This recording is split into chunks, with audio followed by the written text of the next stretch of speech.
Le Fonds mondial pour la nature tire la sonnette d'alarme. La Terre se vide de plus en plus de ces espèces sauvages. Leur population est dangereusement mise à mal par l'action anthropique.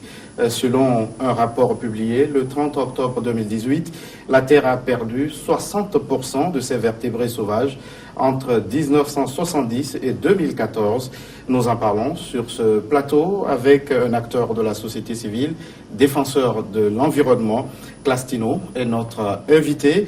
Vous êtes directeur exécutif de l'ONG EDI, Environnement et Développement International. Merci d'avoir répondu à notre invitation. Je vous remercie, cher Gaëtan, et bonjour, téléspectateurs. Alors, Monsieur Clastino, 60% des populations d'animaux sur Terre perdues en 40 ans, selon le rapport 2018 de WWF. Comment réagissez-vous face à ces chiffres? D'abord, je voudrais dire que c'est dommage. C'est très dommage que l'être humain, sciemment ou inconsciemment, détruit ce que le Dieu créateur a mis sur la terre pour nous. Parce que lorsque nous voyons ce qui se passe aujourd'hui, l'agressivité et la méchanceté avec laquelle l'être humain détruit les espaces animaux et autres, je me pose la question de savoir si nous avons l'intention de créer un autre monde ou bien si nous sommes là pour détruire tout autour de nous et vivre comme je ne sais pas quoi. Alors, ça veut dire qu'on n'est plus prédateur des animaux sauvages aujourd'hui, plus qu'on l'a été il y a plusieurs années? Oui, il y a plusieurs années, les gens vivaient en harmonie avec les animaux. Les gens vivaient vraiment en symbiose avec les animaux, en parfait amour. Mais depuis quelque temps, les animaux sont devenus pour les êtres humains un moyen de s'enrichir. Et les gens pensent qu'il faut consommer tout, il faut vendre même des objets de ces animaux. Et par rapport à ça, on les détruit automatiquement, sciemment, et on les détruit. C'est ça le problème. Le problème, c'est quoi? C'est que nous ne respectons plus ce que Dieu a créé. Je ne sais pas si les gens veulent se créer eux-mêmes ou bien créer d'autres espèces d'animaux ou d'oiseaux ou quoi pour vivre avec. Mais on détruit sciemment ce que Dieu a créé et qui nous servent et qui doivent nous servir, qui doivent vivre avec nous en harmonie. Je ne sais pas quel est le plan de l'être humain aujourd'hui par rapport à ça. Alors, on met toujours l'homme au centre de ces massacres d'animaux. L'homme, la principale menace à la biodiversité. Oui, c'est l'homme qui est la principale menace à la biodiversité. Regardez, quand nous parlons du climat aujourd'hui, des réchauffements, de tout ce qui se passe, qui crée ça? C'est l'homme. C'est l'homme. Nous voulons le développement, nous voulons l'industrialisation, nous voulons beaucoup de choses. Au même moment, on ne veut pas attention à préserver ce que Dieu a mis à côté de nous. Et l'homme détruit automatiquement tout ce qui est autour de lui. Et par rapport à ça, on vit maintenant dans une situation où, à un moment donné, on cherche maintenant à créer à peu près la même chose que nous avons détruit. Et on ne peut plus créer à peu près la même chose, puisque celui qui l'avait créé, il est unique. Il sait comment il a créé, pourquoi il a créé. Vous le détruisez, vous ne pouvez plus recoller les morceaux. Vous pouvez tout faire, vous ne pouvez plus recoller les morceaux. Donc, vous êtes obligé de faire attention à ce que vous détruisez aujourd'hui. C'est ça. Maintenant, pourquoi, sciemment ou inconsciemment, l'homme est en train de détruire la nature? Là, c'est la question que je me pose. Mais en voyant tout cela, je me suis rendu compte que la plupart de ceux qui le font pour de l'argent. Ils le font pour de l'argent, ils veulent devenir riches, ils veulent posséder des choses, mais malheureusement, cet argent ne les sert à rien du tout. Ils n'arrivent à rien réaliser avec. Pourquoi? Parce qu'ils ont détruit ce qu'ils ne doivent pas détruire. Alors, aujourd'hui, est-ce que les gens sont conscients de ce qui se passe? Est-ce que les gens se rendent compte de la gravité de ce qui se passe et ce qu'ils font? Je ne sais pas. Alors, comment imaginer d'autres modes de consommation aujourd'hui plus respectueuses de l'environnement et de la biodiversité par conséquent? Notre mode de consommation, vous voulez parler de notre alimentation, mais est-ce que vous croyez que c'est en mangeant les animaux qu'on devient solide, on vit beaucoup plus. Non. Moi, ma grand-mère, elle a vécu jusqu'à 130 ans. Elle est morte à l'âge de 130 ans. Elle m'a dit qu'elle n'a jamais mangé de la viande de sa vie. Jamais.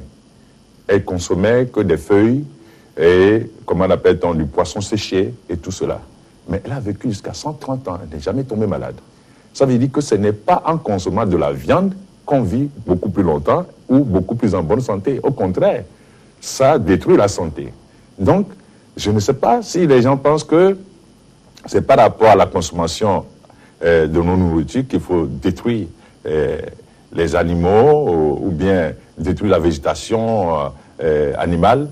Ça, c'est se tromper. Alors, tous ces animaux massacrés par milliers, ce n'est pas seulement pour la consommation de leur chair, mais c'est plutôt pour, quand on prend le cas des pachydermes, c'est plutôt pour l'ivoire. Oui. Est-ce qu'on peut se passer de ce commerce pour protéger aujourd'hui l'environnement et la biodiversité? Bien, on peut bien se passer de ce commerce si on veut. Je dis bien si on veut. Pourquoi je dis si on veut? Qui sont ceux qui créent ce commerce? Et qui sont ceux qui fournissent de la marchandise pour ce commerce?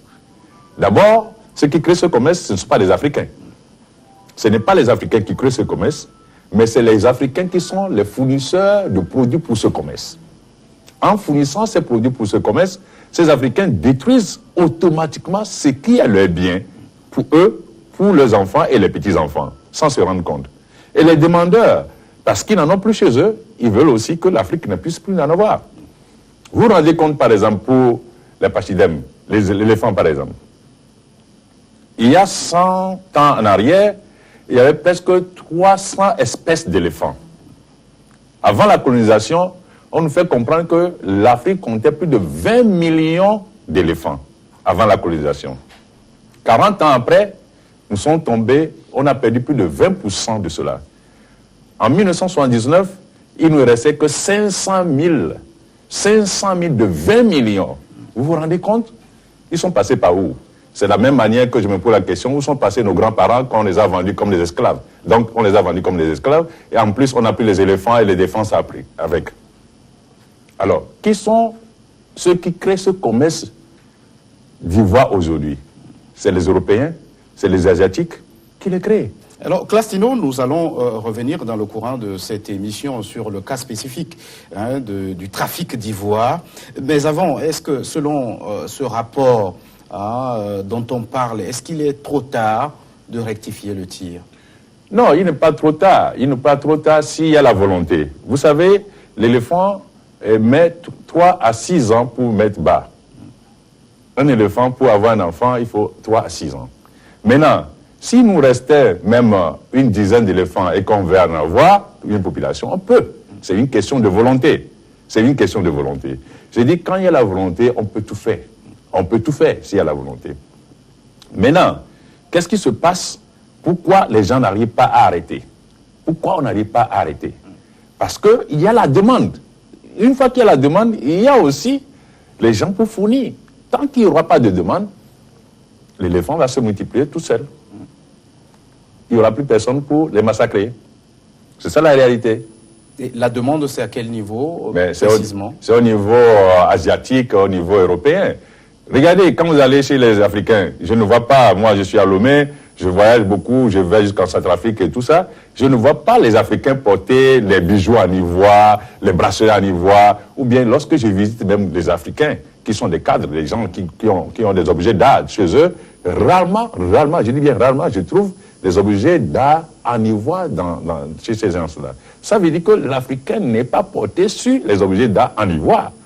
Donc l'ivoire pour l'Africain, ce n'est pas important. Ce n'est pas important pour l'Africain d'avoir des objets d'art ou bien de porter des bijoux en objet d'art. En ivoire plutôt. Mais c'est parce que tout ça, ça quitte l'Afrique, ça va en Asie, ça va en Europe. Et voilà. Au même moment, on nous dit qu'il y a les organisations de défense, de protection de ces pachydermes qui sont en Europe, qui sont créés par les Européens pour protéger les éléphants qui sont en Afrique. Ils sont en Europe pour protéger les éléphants qui sont en Afrique. Mais ça, c'est incompréhensible. Ça n'a pas de sens pour moi. Ça n'a pas de sens pour moi. Je me dis qu'on nous fait croire qu'on veut aider l'Afrique à protéger ces animaux. Au même moment, on crée le commerce de l'autre côté. Alors, est-ce que l'Afrique est le seul continent qui compte assez de ces pachydermes, de ces animaux bien sûr, qui sont en danger? Il y a aujourd'hui deux espèces d'éléphants qui restent dans le monde. L'éléphant d'Asie et l'éléphant d'Afrique. Alors que l'éléphant d'Asie n'a pas de défense. Donc, il n'y a pas d'ivoire. L'éléphant d'Asie n'a pas de défense. C'est l'éléphant d'Afrique qui a la défense, donc qui a l'ivoire. Et je vous dis que l'éléphant d'Afrique, l'animal, la plus grosse animal terrestre qui existe. Maintenant, nous avons que ça. Donc, il n'y a que l'Afrique qui fournit encore aujourd'hui la défense pour ceux qui en ont besoin. Donc, voilà pourquoi on s'acharne sur l'Afrique, on nous fait croire qu'on protège en même temps nos forêts, nos pachydermes, mais on crée de l'autre côté un commerce qui ne dit pas son nom. Alors aujourd'hui, selon les statistiques, l'Afrique compterait une population d'éléphants estimée à 450 000 pachydermes, alors vers une extinction totale de cette espèce animale. Je ne crois pas qu'il y aura une extinction totale de cette espèce d'animal, parce qu'à un moment donné, il faudrait quand même que les Africains puissent prendre en charge la destinée de leur patrimoine et aussi de ce que Dieu les a donné. Mais c'est une question de volonté par rapport à nos gouvernants. C'est-à-dire, cette guerre doit être gagnée par la volonté de nos gouvernants, la volonté de nos chefs d'État.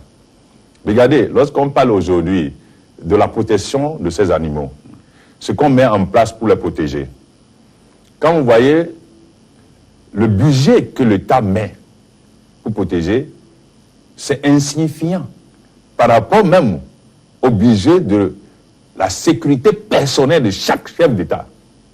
Par an, lorsqu'on prend seulement 1/10 du budget de la sécurité personnelle d'un chef d'État africain, 1/10, on peut protéger la faune et la flore de tout un pays pendant au moins 10 ans. Vous avez le sentiment que cette volonté, elle manque? La volonté manque. La volonté manque. Qui sont ces, comment on appelle-t-on, draconiens qui ont plus de pouvoir, plus de matériel pour pouvoir rentrer dans une forêt ou bien dans une savane et détruire les animaux que l'État ne peut pas maîtriser? Dites-moi, comment ils vont faire? Aujourd'hui, il y a la technologie. On met 2-3 drones quelque part pour surveiller la forêt ou bien la savane où il y a des animaux. Tout de suite, on sait ce qui se passe. Hein? On va cueillir les gens qui veulent détruire les trucs. Il n'y a pas la volonté, c'est tout. Il n'y a pas la volonté, c'est une question de volonté et de vouloir faire. C'est ça. Alors, qui sont les prédateurs de ces animaux? Alors, ils viennent d'où, ces braconniers dont vous parlez? Les braconniers viennent d'où? Les braconniers sont d'abord les autochtones, c'est-à-dire une partie des autochtones, et qui sont aussi en complicité avec les étrangers qui viennent avec les éléments nécessaires. Parce que un braconnier, pour aller tuer un éléphant, a besoin de fusils de chasse vraiment sophistiqués, des choses qui peuvent vraiment atteindre l'éléphant. L'éléphant n'est pas un animal qu'on vient avec une flèche pour tuer. Non, c'est pas possible. Donc, et si le braconnier n'a pas ces éléments, comment il peut faire? Ça veut dire qu'il a une complicité extérieure qui lui fournit les armes nécessaires. Et cette complicité extérieure, ça vient d'où? De l'Europe, de l'Asie, c'est tout. Alors, quand vous regardez sur le continent, est-ce qu'il y a quand même des régions qui comptent des populations importantes de ces animaux, l'éléphant, le rhinocéros?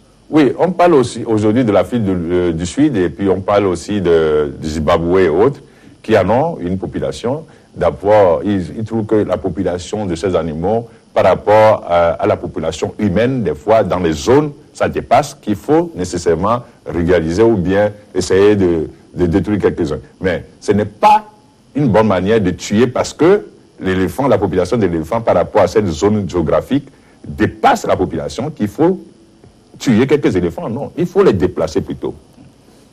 Donc, l'éléphant existe toujours. Même le chiffre de 450 000 dont on parle aujourd'hui, je pense que c'est plus que ça. Il y en a plus que ça. Au Togo, nous avons encore des éléphants. Nous avons des éléphants et je me rappelle très bien que en 2006 ou bien 2007, le président Faure, avec des Sud-Africains, tout ça, ils ont recomposé, comment l'appelle-t-on, Sarakawa là-bas, où on a mené d'autres espèces d'animaux pour pouvoir peupler cela. Donc, ça veut dire que nous avons encore des éléphants et je ne suis pas sûr que c'est 3-4 éléphants que nous avons au Togo. Si on cherche bien, on peut avoir au moins une dizaine, une vingtaine ou bien une cinquantaine. Ça, je suis sûr. Donc, si nous avons 50, ça veut dire que les 450, toute l'Afrique, l'éléphant est en Afrique de l'Est, en Afrique centrale, en Afrique de l'Ouest et l'Afrique du Sud. Nous avons les éléphants un peu partout. Donc, c'est plus que ça. On donne ces chiffres-là pour pouvoir massacrer les autres et dire que c'est toujours la même chose. Classe Tino, nous allons marquer une toute petite pause, le temps d'une nouvelle édition du journal sur votre chaîne.